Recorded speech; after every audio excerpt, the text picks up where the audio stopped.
अस्मा बहन, जब इलेक्शन 8 फरवरी गुजरी, सवालात उठे, उसके बाद मुख्तलिफ जमातों के सरबराहान ने, बिलावल साहब ने भी एक प्रेस कॉन्फ्रेंस की और फिर उसके बाद एक और प्रेस कॉन्फ्रेंस का इनेकाद किया गया चौधरी शुजात साहब के घर पर। और सुनने में ये आया है कि सबको कहा गया कि जनाब पहुँचे वहाँ पर और प्रेस कॉन्फ्रेंस करें। तो जैसे पर्ची आएगी उसी तरीके से सारा कुछ हो जाएगा।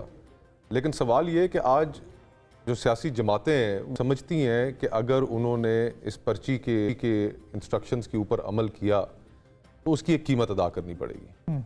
वजारत उस्मा इस वक्त कांटों का एक ताज है। मार्च के अंदर IMF की फैसिलिटी एक्सपायर हो रही है।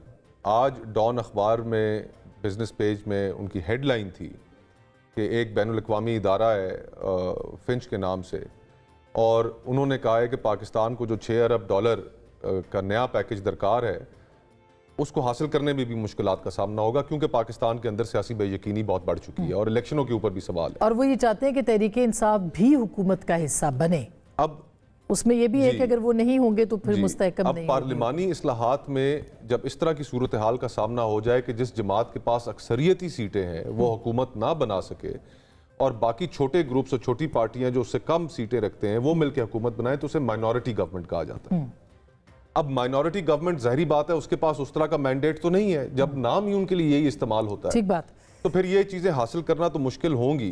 अब सवाल हमारे लिए ये अस्मा बहन कि हम सारे जो इस मुल्क की जो सियासी अशराफिया है, उस सियासी अशराफिया के अंदर सिर्फ सियासतदान ही शामिल नहीं है, उसके अंदर माशाल्लाह अदलिया भी शामिल है, उसके अंदर हमारी इस्टेब्लिशमेंट भी शामिल है। हमने मुल्क को ऐसी नहज पे पहुंचा दिया है कि आज 76 सालों के इस सफर के बाद लोग ये सवाल पूछने पे मजबूर हैं कि ये पाकिस्तानी होने के मायने क्या है। क्या हमारी जिंदगी इसी तरह गुजरेगी कि हमें महंगाई का सामना करना पड़ेगा, हम गैस और बिजली के अपने बिल ना अदा कर सकें, बच्चों की स्कूल की फीसें ना अदा कर सकें, अपने घर का किचन का खर्च ना चला सकें, मुल्क में निजाम इंसाफ ठीक ना हो, यहाँ पे खुशहाली अवाम में ना हो, हम दुनिया भर में पैसे मांगते फिरें, मुल्क डिफॉल्ट का खतरा हो।